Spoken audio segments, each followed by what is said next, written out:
In this video, I'm going to show you how I made 30 Instagram posts in less than 10 minutes using ChatGPT, Google Sheets, and Canva's bulk create. So let's get straight into it. Firstly, open up ChatGPT and let's get some content. In this case, I'm going to create 30 motivational quotes for 30 Instagram posts. You can, of course, apply the same process for any type of content you make. I'll use ChatGPT to quickly create some quotes. Remember, the quality of your input dictates the quality of your output. So my prompt is going to be very specific and include example quotes for context and how I want it laid out. For example, I'll prompt it to put in a table, and you'll see why this is important shortly. I added the number of the quote so I can see how many it generated without going back and counting it.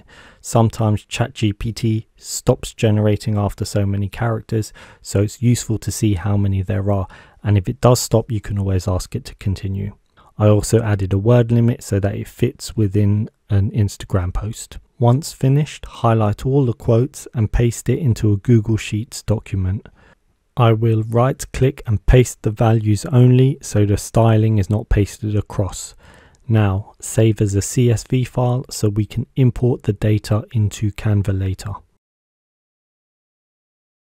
Firstly, we need to make a design, so head over to Canva and select an Instagram template or whatever template you need.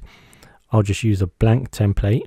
Now I'll add a background and text elements for the quote and the author. So I need one text element at the top for the quote and one for the author I'll put at the bottom. You can position and format the text where you want. Once you're happy with it, on the left hand side click on bulk create and then upload your CSV file. Here you'll see the 3 data fields identified which match the 3 columns from our Google Sheets. I won't be using the number, just the quote and the author. So now we need to connect this data to the text elements on the page. To do this, we need to left click on the text element on the page and click connect data. Then I'm going to select quote so this text element gets synced with all the quotes from my CSV file. I'll do the same for the text element at the bottom where I want the author to go. Once you see the curly brackets with the field name in it, you know it's connected. Then click continue. I'll scroll down to make sure all 30 are selected, then click generate pages. A new Canva design will be created in a new tab with the 30 pages generated. This is useful if you need to make changes. You can go back to the original design and adjust the template or data mapping. If you click on the pages button at the bottom, you'll be able to see all your bulk created designs. But wait, you're probably thinking, Seb, how do I bulk edit the backgrounds because I want different backgrounds on each image? At the time of this recording, Canva does not have a way to bulk import images like we just bulk imported the text.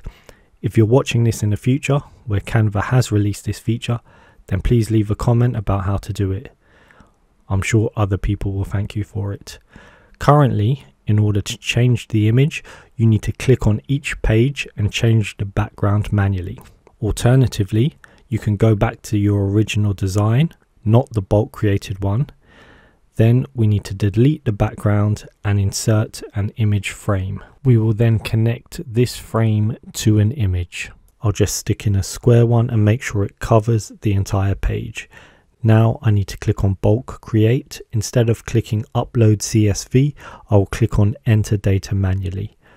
I'll just delete these 2 columns, then copy my data again from the Google Sheets and paste it in here. I only need these 2 columns.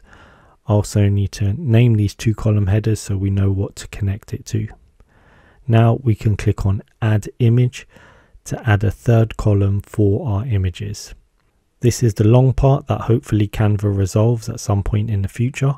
We need to click the plus sign and add in images one by one. You can use Canva's stock images or do what I did and save the images I want in a folder so I can quickly add them here. I'll just do a handful for now. I'll just speed up this bit, but what I'm doing is adding a different image per row, so it will have a different background on each page. Scroll down and then click on Done. Right, click on the image frame and connect the data to the image.